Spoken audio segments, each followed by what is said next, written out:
Well, hey there. Welcome to the Kim Constable podcast. Nobody cares. Work harder, bitch. Well, just kind of threw that one in the end there today because that's kind of the theme of today's podcast, which is going to just blow your socks off. Today, my guest is Amy Porterfield. Amy Porterfield is not only one of my mentors, she is someone who has been a huge source of inspiration for me. And also, she is part of the reason I have been able to be successful online with the Sculpted Vegan, because it was her program, Webinars That Convert, which is now no longer Webinars Convert, which is now Digital Course Academy, which enabled me to use the webinar system that she taught to grow the Sculpted Vegan into the success that it is today. Well, part of the reason why it is the success that it is today. Amy is the most incredible entrepreneur. Last year, she hit the $10 million turnover mark. She has been featured in Forbes, as you know, had a full article feature in Forbes talking about how she has broken the glass ceiling. She has an incredible relationship with her husband Hobie. She has a mailing list of over 250,000 subscribers. She has sold over 40,000 courses worldwide, and she is a mentor to many and just incredibly inspirational in every single way. And let me tell you something else for free. Amy really does not do very many podcast interviews. And, you know, little old Kim Constable over here in Ireland with her Kim Constable podcast would not normally be an interview I'm sure that Amy would do, except that I have been a champion of Amy's for many years and have tried to help her in as many ways as I possibly can, just to say thank you for everything that she did to help me over the years to be successful. So I think this is a little bit of a mutual back-scratching episode, to be honest, but I'm very, very, very thankful that she did she did agree to become a guest today, or to come on the podcast as a guest, because this, I think, was one of the best conversations I've ever had on a podcast. I really have had some incredible guests recently, but Amy and I just vibed so well together, and she talks so candidly about her failures, her successes, about her feelings and her thoughts and what happened to her around the Black Lives Matter campaign.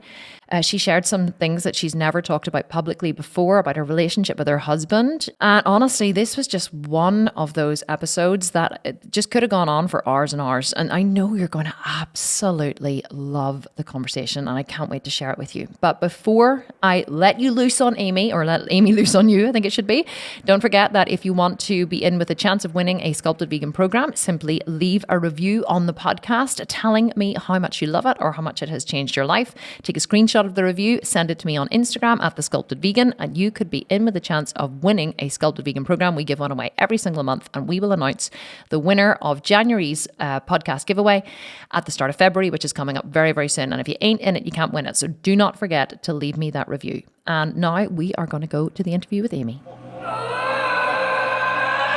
Amy Porterfield, thank you so much for being here today. It's like, I remember being on your podcast, which I think was about 2 years ago now, and I was so nervous, but I'm guessing you weren't quite so nervous to be on my podcast today. Oh my God.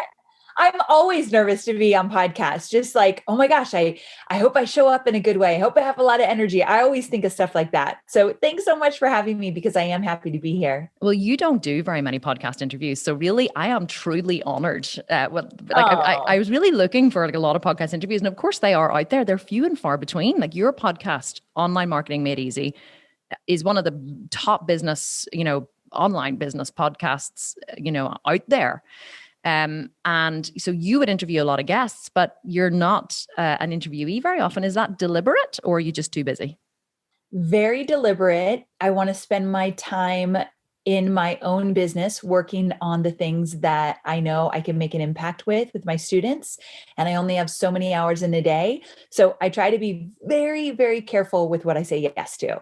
Oh, well, I am even more deeply honored now, except I did chase you for a long time, so I didn't give up on you. I'm so glad you did. Oh, I'm so glad I did too. Amy, so I talked a little bit about, your success and what you've done in the intro to the podcast, but I suppose many people probably do know this about you, but my listeners may not know that you were a top trainer for Tony Robbins years and years ago. Is that how you kind of started? So I was the director of content development, and I worked on the content that Tony did on stage at events like Unleash the Power Within and Date with Destiny, and then behind the scenes for some of his digital programs.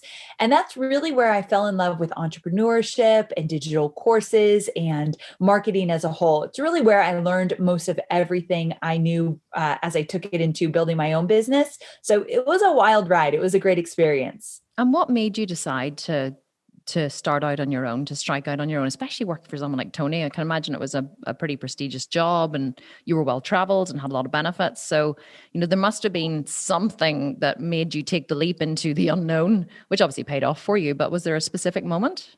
There was a very specific moment. I was called into a meeting that Tony was having with a bunch of internet marketers. Now, I was not asked to sit at the table, very humbling. I was at the side table, asked to take notes in this meeting.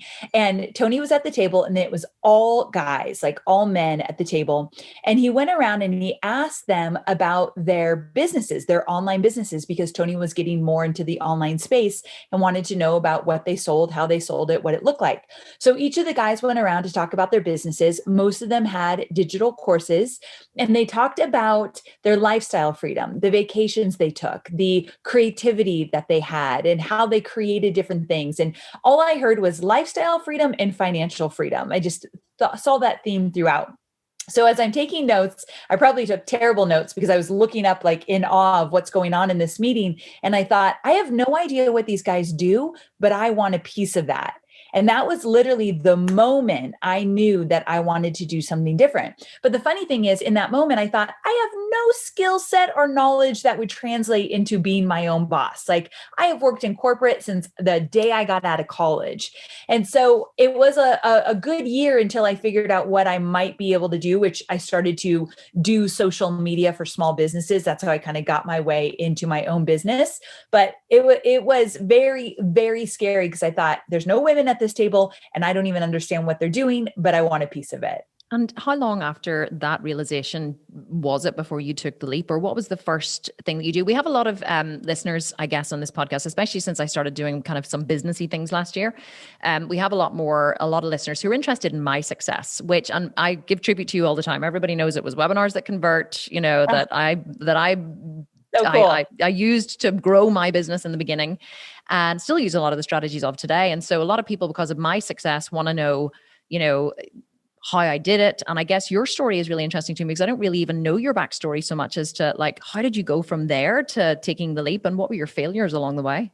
I love this question because a lot of people will think, okay, I want to be an entrepreneur. I need to quit my job. I need to just start this online business.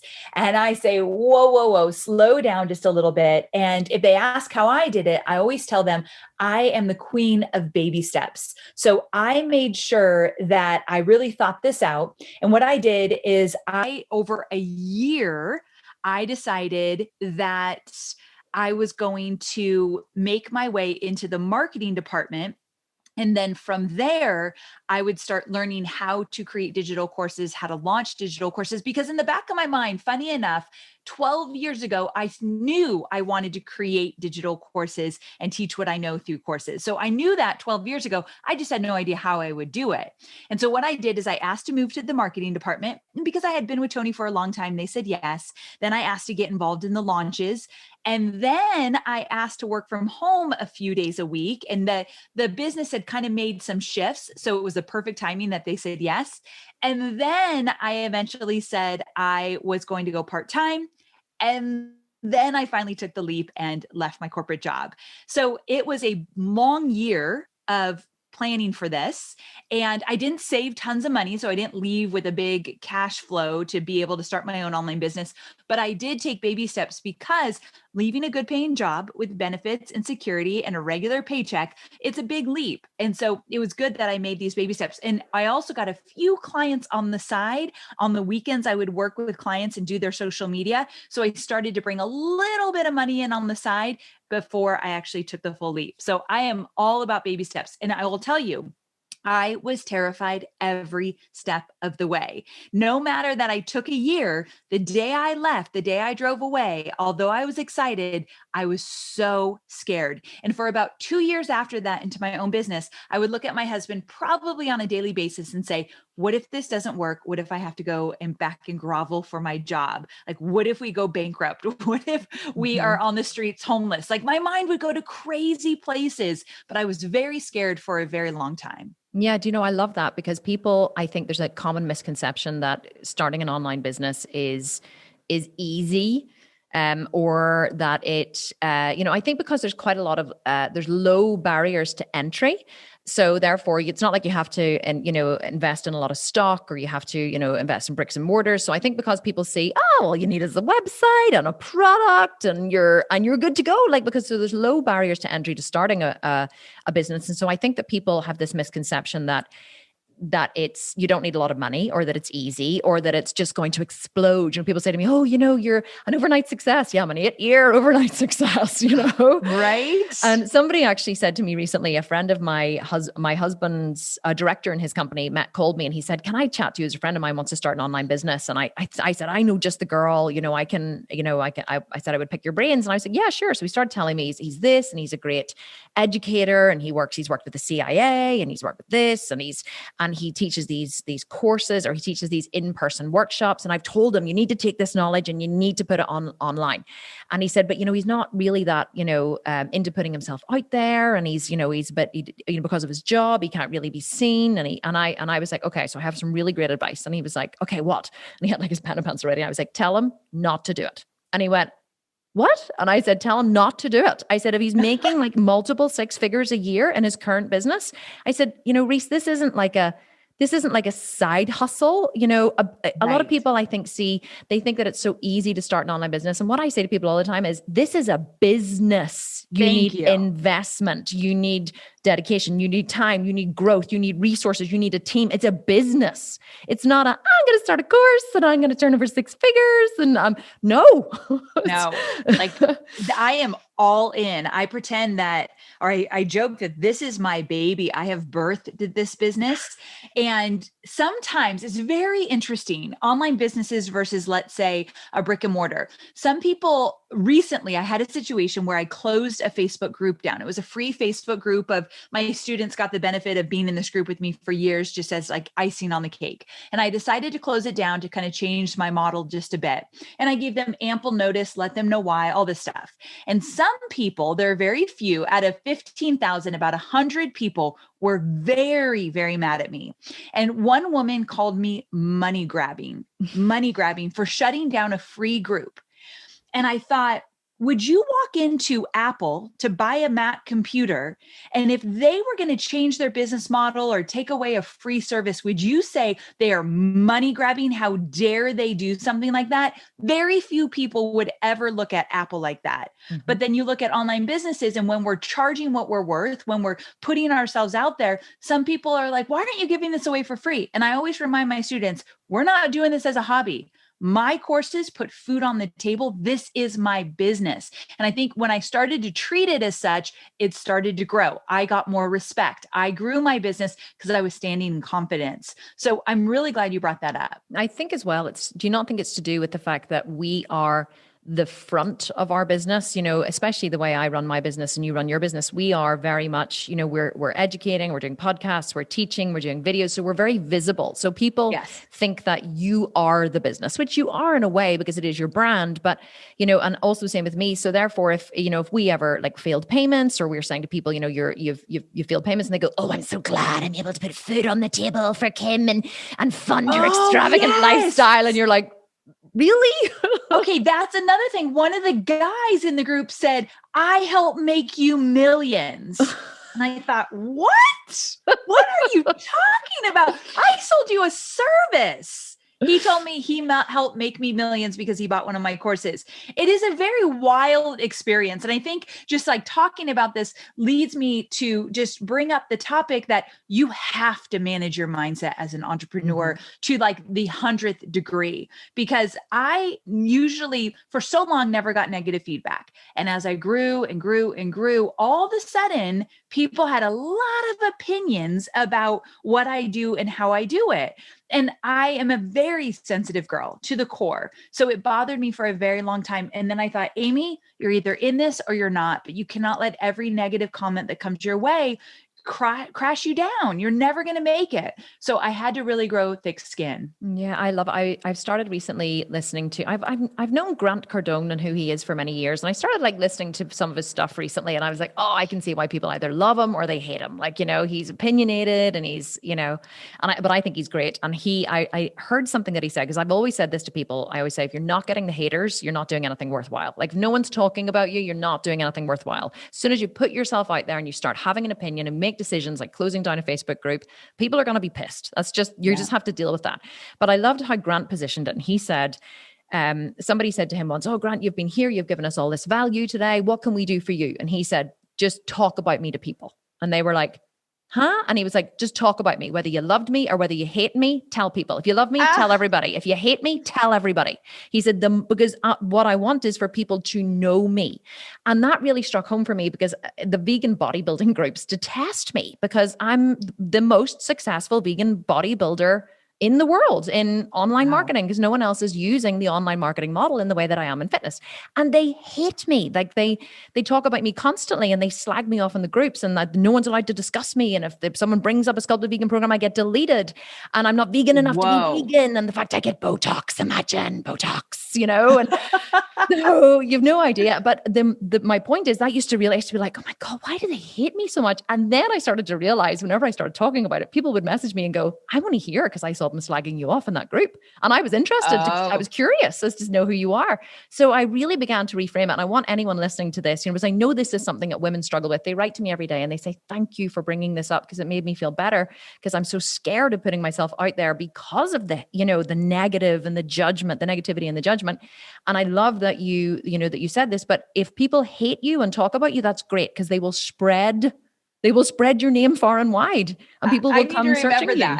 That's good, a little extra thing in my toolkit when I get sensitive, definitely, because I never thought of it that way. But you make a great point. I mean, I am always curious when someone's ripping someone apart. I'm like, who is this person? I'll always do research on them. So it makes perfect sense. And also then you think, well, this person's obviously worth talking about. And you wouldn't be talking about them if they weren't doing something worthwhile in the world. So true. I love it. It was whenever it and I'm really good with it anyway, but it reframed it for me beautifully. But actually this leads into a question that I had, which was for way down whenever we had built rapport, but I feel we're going there, girl. There we're going there. So, and I wanted to bring up, I actually took a couple of screenshots, right? And this is something that I wanted to ask you about, simply as I'm going to pull out my screenshots, is this something that you had to develop, you have to practice, you have to work at, or does it come naturally to you?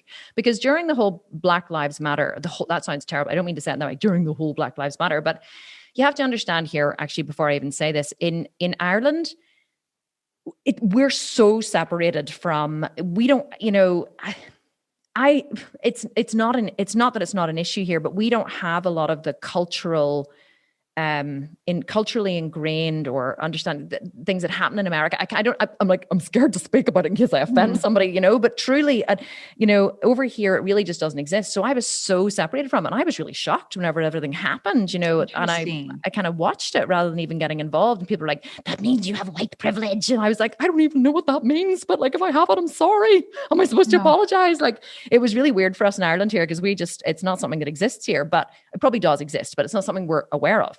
But there was a couple of comments that came up on your Instagram page, because I remember you started posting quite a few things about it. And I was like, oh, if Amy's posting about it, then I have to pay attention.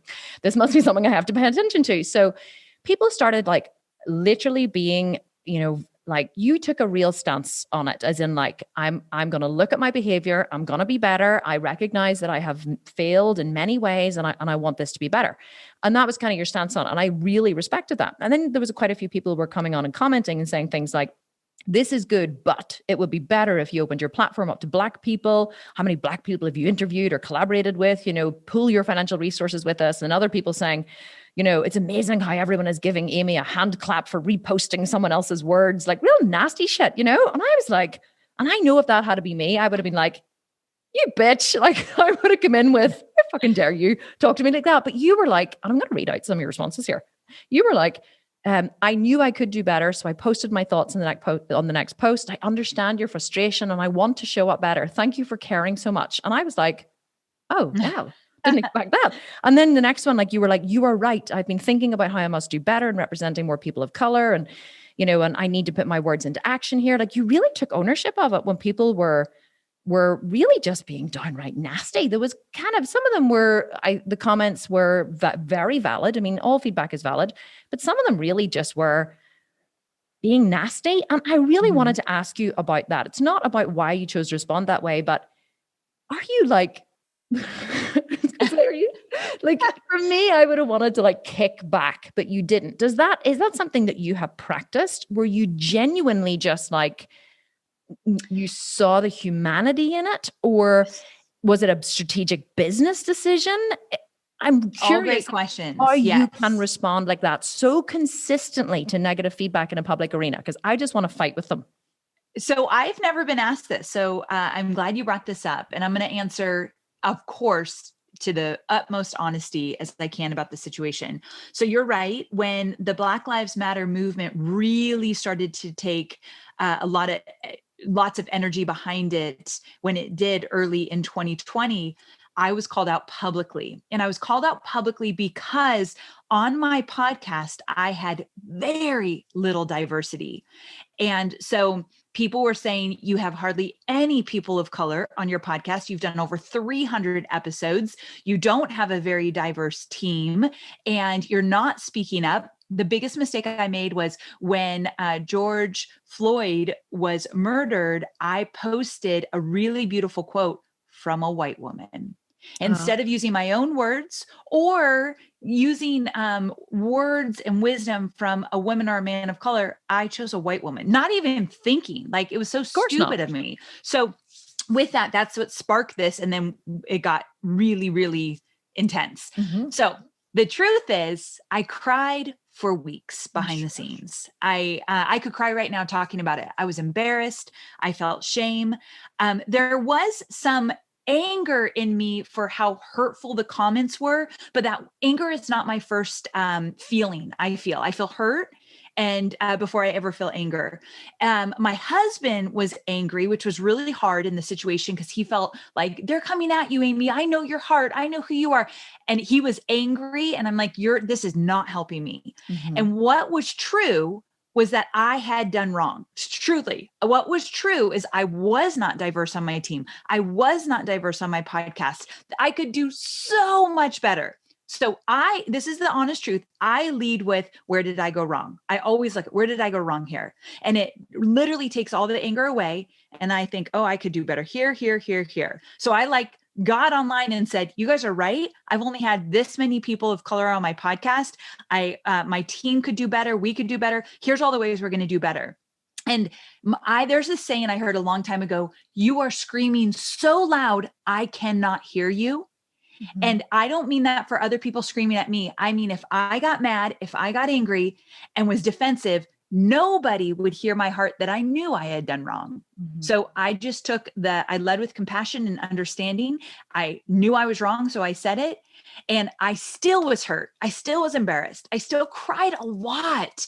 There were other things that happened behind the scenes that I've never even talked about that were brutal. But at the end of the day, I was not diverse enough. And I was not including people's voices that needed to be heard. I was wrong. And that's all that mattered to me. So that's what got me through it. But I'm glad you asked, because I don't lead with anger ever. And maybe I should sometimes, not in this situation, but other times it probably would serve me well. It's just not my personality.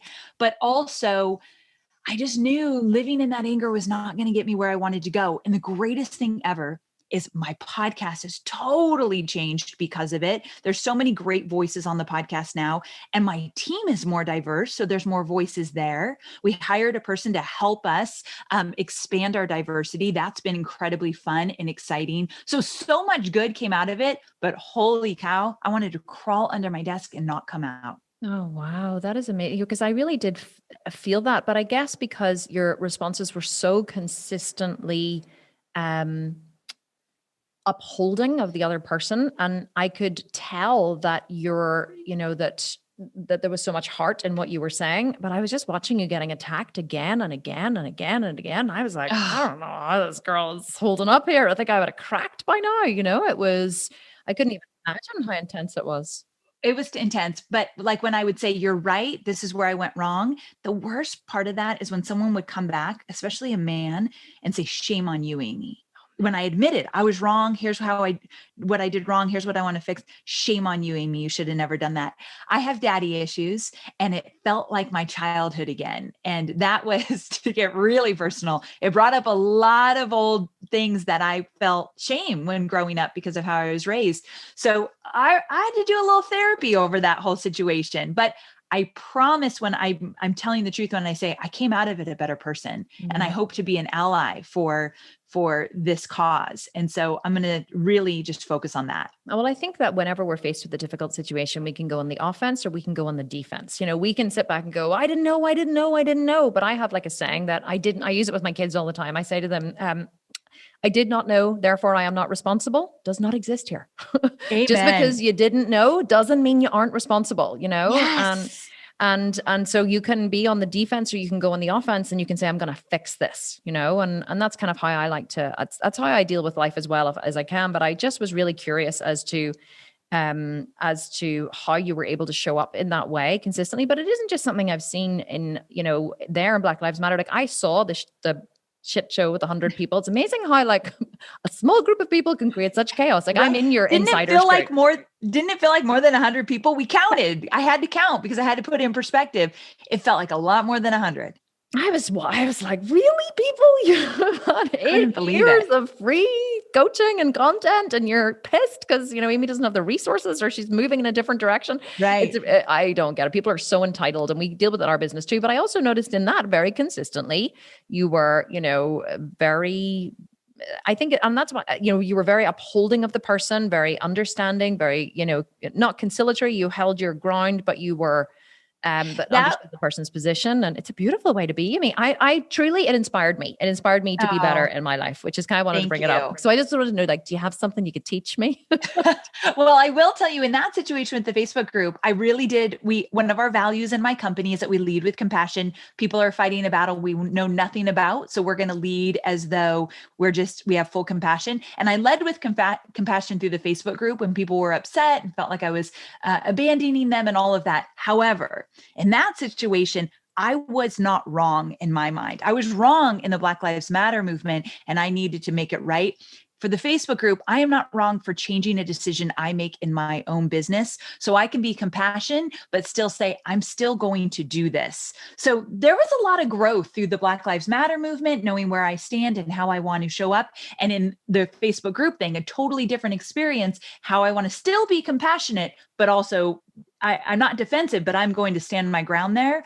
So there's been so much growth. That's what entrepreneurship is. If you want to know who you are, become an entrepreneur, because you're going to find out very quickly. Especially when you start to grow businesses to the size of, I was going to say ours, assuming mine's ours. Yeah. It's not. I'm kind of halfway there now. Like we're pushing a 6 million turnover this year. So Jeez, you are such a superstar. I didn't say this at the beginning, but for all of you listening, Kim is one of my best star students. Like if I get to tell a success story, I want to talk about Kim all day long. And so you are such an inspiration to so many digital course creators in my audience. So just know you are a big deal. Oh, thank you. And like I said, I do talk all the time about, like, they were asking me yesterday in my $1 Million Mentor group, they're like, Kim, teach us webinars, because they know it's been kind of my main sales strategy up until now. Yeah. And so yesterday we did like a 2-part masterclass. I teach Masterclass Monday, and I taught them webinars. And I was like, guys, just so you know, before I start teaching this, all of this I learned from Amy. Like I put it into practice, and we have grown through the learning, and we've added our own bits to it and whatever. So nothing that I'm teaching you has been taken from her course, but everything I'm teaching, I have learned from Amy.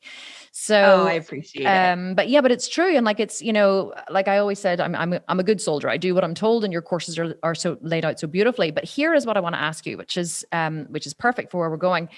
Like, you have sold more than 40,000 courses. Is that right? Yes. That's a shitload of courses, right? Yeah, it's a lot. Over the last 8 years? Yep. Okay. So, but there are not 40,000 multimillionaires running around. Okay. Right. So, and I know that it's not your course because I followed your course to the letter. I literally carved time out of my day. It was a big investment for me at the time. Like I paid $997. And I remember like hovering on the last day. It was like card is closing. And I remember sitting going and just closing my eyes and committing to myself and saying, I will follow through with this. This is such a big investment for me.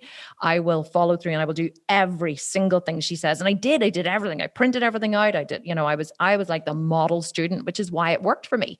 But I want to ask you, in your experience, what is it that stops people from being successful? Because you do literally lay it out step by step. It's a road map. And if somebody gave you a map years ago, now we all have Google Maps, but even if you went on to Google Maps and Google Maps said to get to, Dublin from Belfast, here is exactly how you go. The only way you can go wrong is to kind of veer off course. So what is the missing resource? What is it that you see consistently that stops people from reaching great levels of success? So there's two things that come up a lot. Number one is ego. And number two is this idea that people think it should be easier. So let's go with that one first, that people think it should be easier. So creating a course and launching a course is serious business, as you know. There's a lot of steps.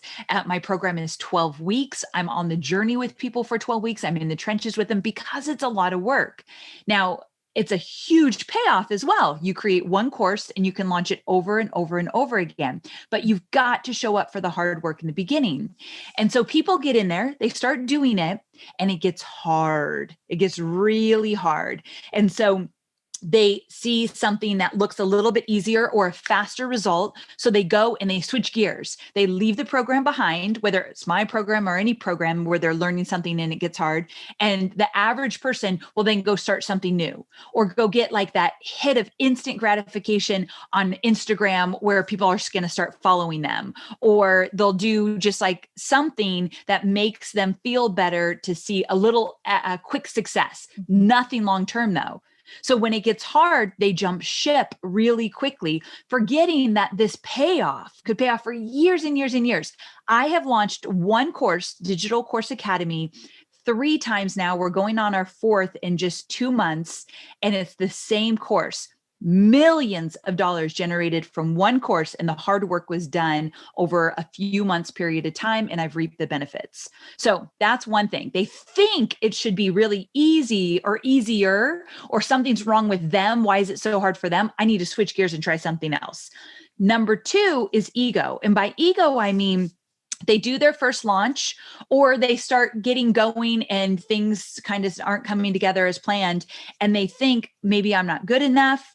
I'm going to look like a fool. What if the only person that shows up for my webinar is my mom? So the ego gets in the way and they think, oh no, I'm just going to embarrass myself. I'm not doing this. That usually happens when people launch the first time to the success they didn't want, like they didn't hit their numbers, or lots of times they're just too scared to launch because they don't want to fail. So they don't even launch. So it's this fear of not being a success is so crazy that keeps them from not doing the work, which is a vicious cycle, as you can see. Yeah. So those are two things that come up a lot. It's like the emotional component. This is what I've noticed as well is missing in like my $1 Million Mentor group that I launched last year was only a Facebook group, a Facebook coaching group. That's all. Well, 6 months, come, let me coach you for 6 months. I'll go live twice a week. My team will be there. We'll do whatever, different coaching calls. And one thing as well I've noticed is people believe that if they just had the system, they can be successful. And they used to say to me, Kim, just teach me how many email sequences do I need, and what kind of opt-in page, and what landing page, and what,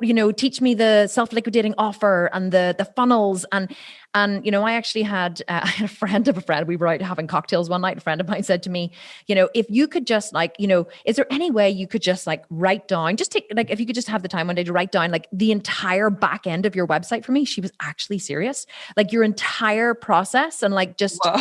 Give it to me. And I was like, no. And so I saw consistently what I'm seeing is people just don't believe that. They think if they just had the system, they'll be successful. And the reason why I'm bringing this up is because it happens as well in bodybuilding. And we do have a lot of fitness people, obviously, and bodybuilders listen to this podcast. And I draw a lot of parallels between business and bodybuilding, because truly I give people, you can have the system. I give people the system every day. I'm like, here's your meal plan. Here's your calories. Here's your cardio. Here's your workout. Here's your videos. Here's everything. All you have to do is show up every day and do this, but yet they're unable to show up. And then rather than look at themselves and say, what am I missing? What did I not do? Is this hard? This is harder than I thought it was going to be. And I'm not prepared to do what it takes, or just being really honest and at cause with what's going on with them. They blame the system. They blame the program. They blame the workout. They blame the, that I didn't show up enough and I didn't give them enough and I had to just educated them more. And I think we live in this culture of, as you said, dopamine hits, like we want instant gratification, but also of blame as well, of really not just taking responsibility for our lives. And I'm talking about it, I guess, and going really deep with it because you have achieved an enormous amount of success in your life, and what is it that has made you successful? Like, what would you say if you could break it down to the one or the two? I'll give you three things if you need them, but or even just the one thing that you can say is the thing that you have that others don't, that causes you to be successful. Ooh, this is going to sound crazy. I don't think I have anything else that others don't have. I genuinely don't think, and I'm not beating myself up. I think I do amazingly well. I don't think I'm extra special or have talents that other people don't have. So because of that, what I do have is I was very, very clear on my why from the beginning. So I had clarity, and the clarity was, and this is embarrassing to say sometimes because it's so not, it doesn't sound great, but here's the deal. I didn't want a boss. When I was at Tony Robbins, he wasn't my direct boss, so this isn't even against him. But when I was at Tony Robbins, I didn't want anyone to tell me what to do, how to do it, where to do it, or when to do it. I was so tired of being on somebody else's schedule, building somebody else's dream, being creative for somebody else. I didn't want it anymore. I'd had it. So my biggest desire was to be out on my own. My why was because I knew I was made for more. I didn't know what the more was, but I knew my why was I don't want a boss. I'm embarrassed to say that because my why was not, I want to go change lives. I want to change the world. I want to affect 1 million people. None of that. Now, 11 years in, yes, I think of the reason I show up every day the way I do now is that there's a girl in a cubicle that hates her job, wants to do something different, knows she's special and made for more, but she has no idea how to get out of that 9-to-5 job. My mission is to find her and help her build an online business that has location freedom and financial freedom. I think of her every single day. So it's really easy when I'm making more money, my business is going forward to get really clear on who I want to serve. But back in the day, it was about me. And that's the only thing that kept me moving forward. So the thing is, I came from Tony Robbins and had that on my resume, but I didn't know how to use special tools. I am not techie at all. I didn't know how to do my own funnels or create my own course. I didn't know any of that.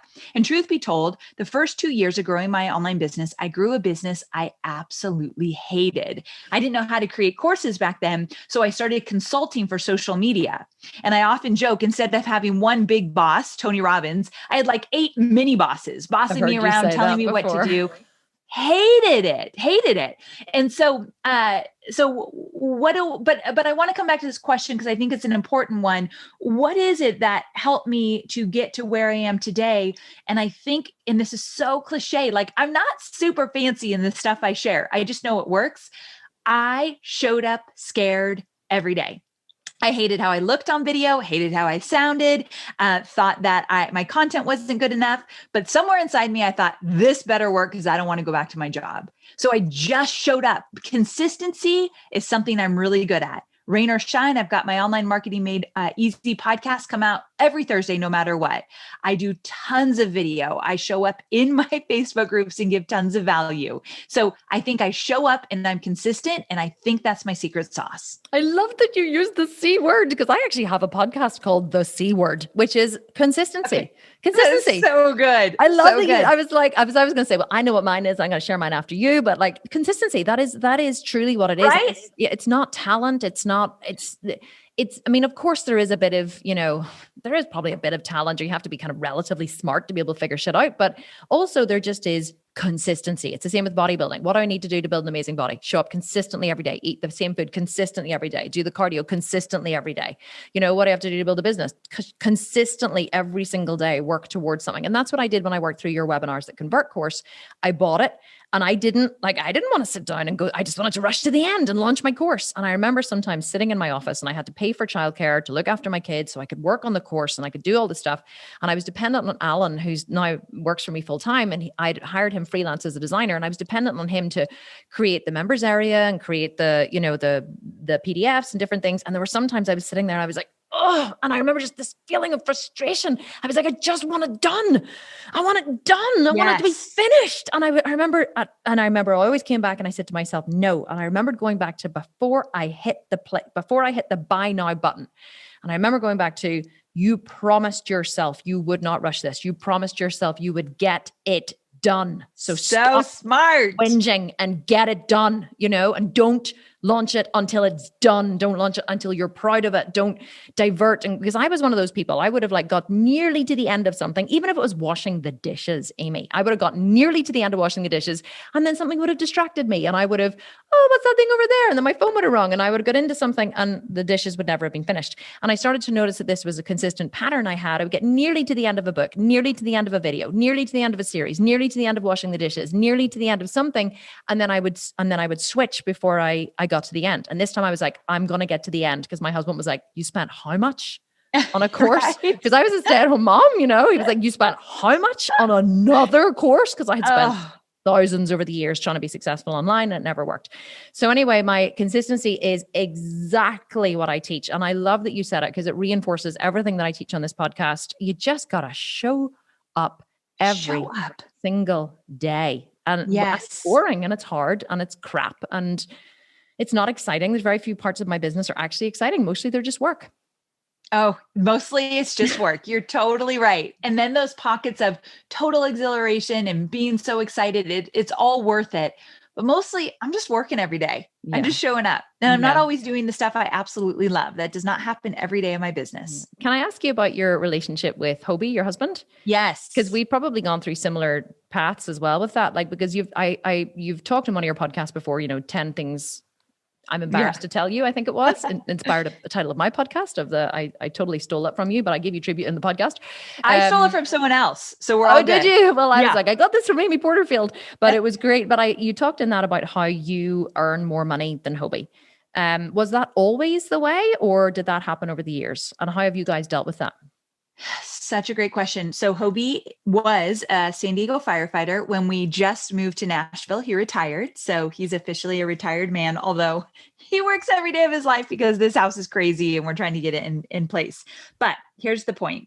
I didn't always make more than Hobie. When we first met, we probably made around the same amount of money. And I struggled a lot and relied on him emotionally a lot in those early days. And then when I went out on my own, I started to make more money pretty quickly. And we were at the tax office. We were meeting with our tax guy one day. Hobie and I had not talked about the fact that I was making much more money than him, like $500,000 more money than him at the time. We had never talked about it. I felt uneasy about it. I grew up with a father, funny enough, who's also a firefighter, but my mom was a stay-at-home mom. So my dad called the shots. Like, he made the decisions, made the money. He was the boss. And so this was very different. And the tax guy was running the numbers and he showed my numbers and Hobie's numbers. And Hobie's like, well, that's a little uncomfortable. And he finally said it. He's like, I feel uncomfortable. And we all laughed, ha, ha, ha. Then we went home and had a really serious talk about it. And I said, I don't plan on slowing down. You don't want me to slow down. Are we going to be okay?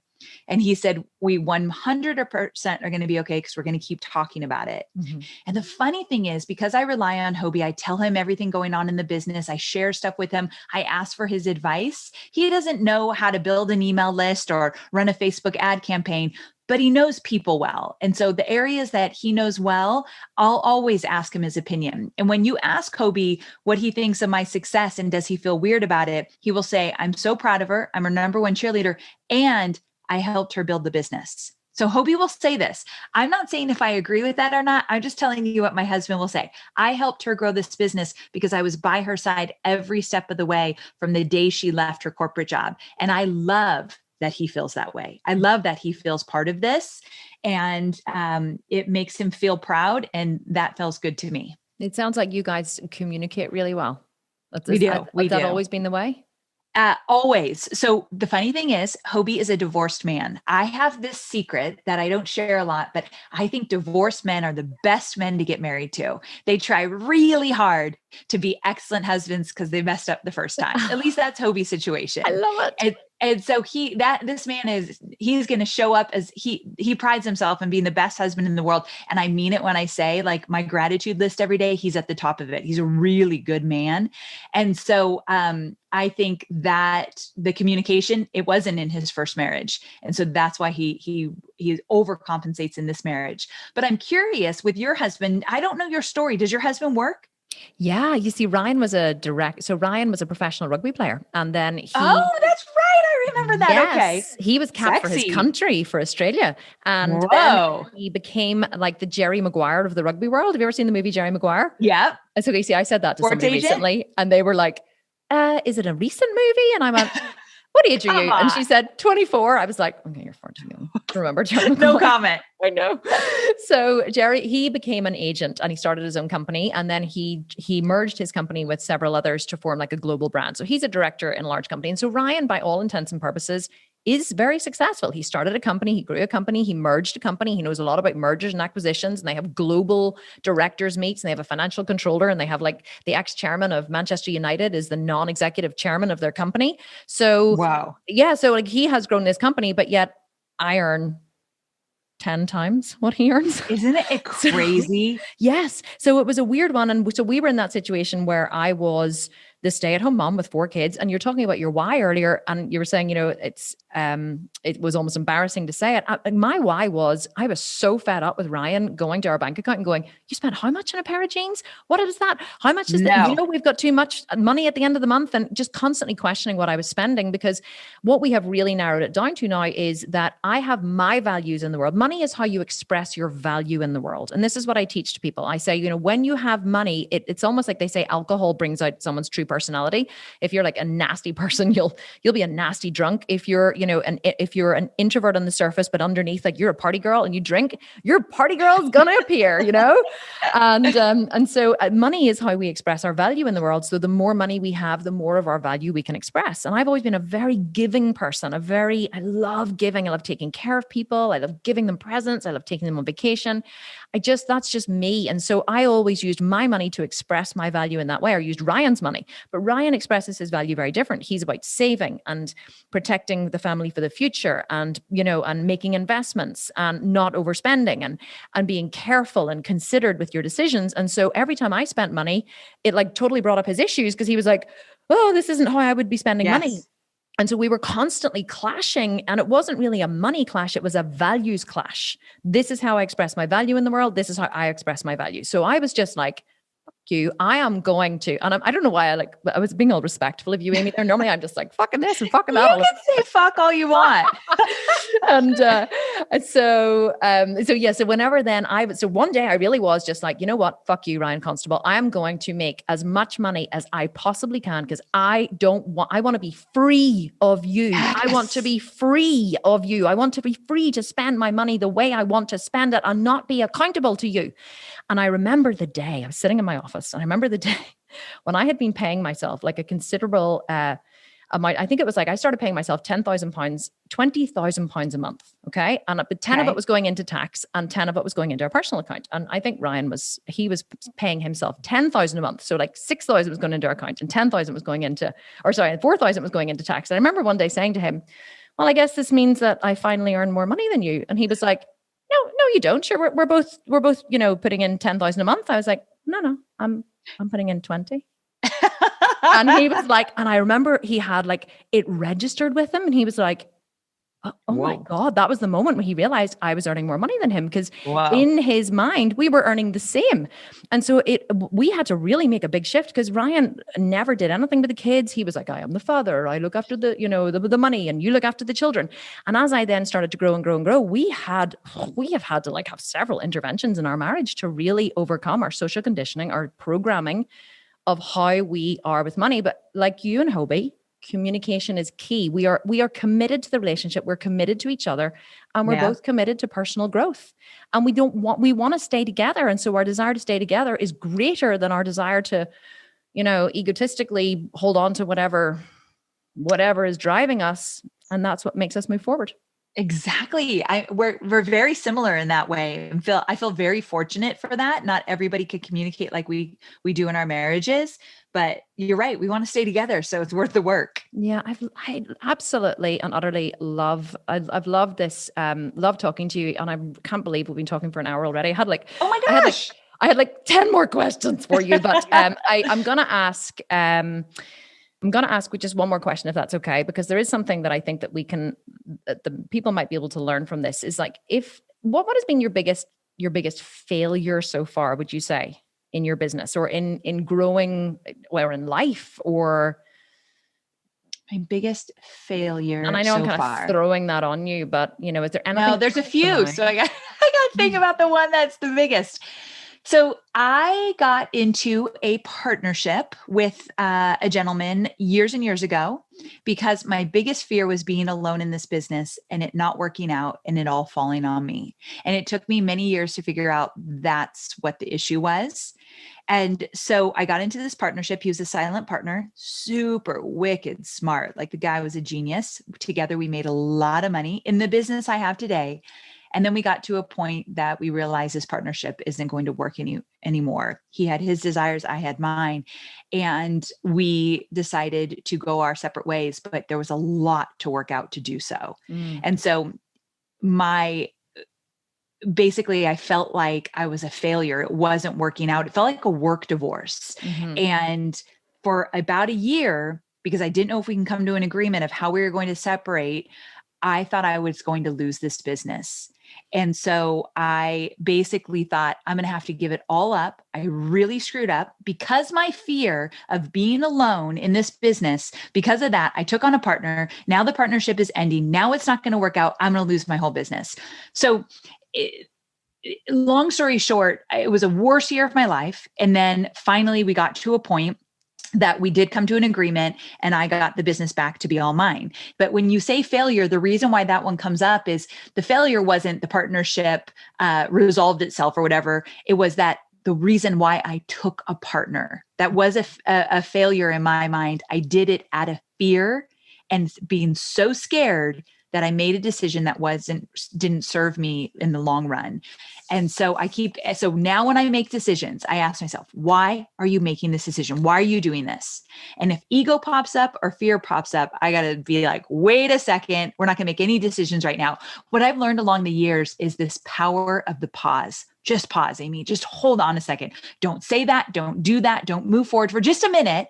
Because I pride myself on making quick decisions. As entrepreneurs that are really good at what they do, we can move fast. But I'm like, just pause for a second, because one of the decisions you made that was the hardest thing you've ever gone through was out of fear that you were going to be alone and this wouldn't work out. That didn't serve you well. So the biggest lesson I learned was the power of the pause. Oh, I love it. I used a quote in my TED talk. We're so similar in so many ways, which is freedom lies in the capacity to pause between stimulus and response. Whoa, say it one more time. Isn't I got to beautiful? really hear can't even tell you who said it, because it was just something that came up my Instagram one day. It said, freedom lies in the capacity to pause between stimulus and response. That's where true freedom is. Stimulus comes in. I'm triggered. Somebody says something and I want to lash out at them. But when I can pause, I'm free, because I'm not reacting out of, it's really about being at cause. I teach people this with their kids. Young people say, I really want to stop yelling at my kids, but I just can't. And, they just do this and I just yell. And I always say to them, I heard it from Eckhart Tolle actually. And he said, one day when you have a behavior that you want to change, you'll say, I'm never going to do this thing again. And then you'll do it and you'll go, shit, I did it. And he says, and then you'll do it again. You go, shit, I did it again. And then one day you'll remember you're not going to do it in the middle of doing it. And that's the first step to change, when you recognize you're doing it while you're doing it. He said, next time then, he said, it might happen again. And then one day something will happen and you'll go to respond, and then you'll remember, I said I wasn't going to do this again. And that's whenever you truly begin to start to be free, because you're not just being reactive anymore. You're actually being proactive in how you're responding, which I loved. So I love that pause. That's so good. Fantastic. This has been so much fun. It really has. I love these conversations. Thank you so much for being so candid. I really, sometimes I have people on this podcast and I ask them these really deep questions and they're kind of like, you know, and I'm like, did I go a little too deep? It's like, they're not used to talking about the really deep stuff, but it does take a lot of courage, you know, and that's one thing I would say. You show up with your whole heart, like every single day. And I see, you know, I obviously follow you on your Instagram and your groups and your videos. There's, you know, it's not easy to be in your position, but you carry it very well, very gracefully. Thank you so very much. I love that we have become friends and I've gotten to learn more about you over the years. I love to see your success and what you've done. So thank you so much for inviting me here. This is a great conversation. It's been beautiful. Can you tell everybody where we can find you, where they can go follow you, and also about your Digital Course Academy? Just give yourself a little wrap before we go. Well, thanks for asking. So if you like podcasts, which I think you do, then I am at Online Marketing Made Easy. So you can find my podcast there. And I talk all things list building, course creation, webinars, and everything in between. And then I have a course called Digital Course Academy, which I offer usually 2 times a year. And it's a 12-week program to help you create and launch your digital course from scratch. So the next one is in March of 2021. So if you happen to hear this around that time, then please do check us out. Yeah. And on Instagram, you are just at Amy Porterfield? Correct. Everywhere at Amy Porterfield. And Clubhouse. Are you jumping on Clubhouse yet? Yes, I've already hosted 3 events and I have another one on Friday. Okay, so fun, right? So meet us on Clubhouse, everybody. That is something that I'm absolutely loving. I'm just at Amy Porterfield on Clubhouse as well, but it's such a great, fun platform, especially if you love podcasts, then you'll love Clubhouse. So hopefully a bunch of people will come join us. Yeah. Do you not think it's great though? Because it's really the next, as soon as I heard about it, I was like, this is the next logical step, because I'm sure with you, what I struggle with is I do a lot of Facebook lives and Instagram lives and whatever, but you can only read people's comments and respond to them as written. But the events that I hosted on Clubhouse last week, people were like, oh my God, I can't believe I'm actually getting to talk to you. And I was like, this is fantastic. We just did Q&As. I just was like, come on and ask me questions. And we just had most of my community. Come on. I was only 40 or 50 people because I only just joined, but they just asked me questions. They kept putting up their hand. I just kept answering. And I got to have conversations with my people in a way that I never have been able to before. And it was amazing for me. So I agree with you.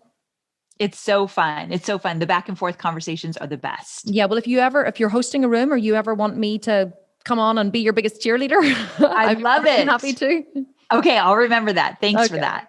Amy Porterfield, you have been absolutely amazing. Thank you so much for sharing your time with me, because I know how truly time-starved you are. And it really has been an honor and a privilege. So thank you. Thank you. Okay. Talk to you soon.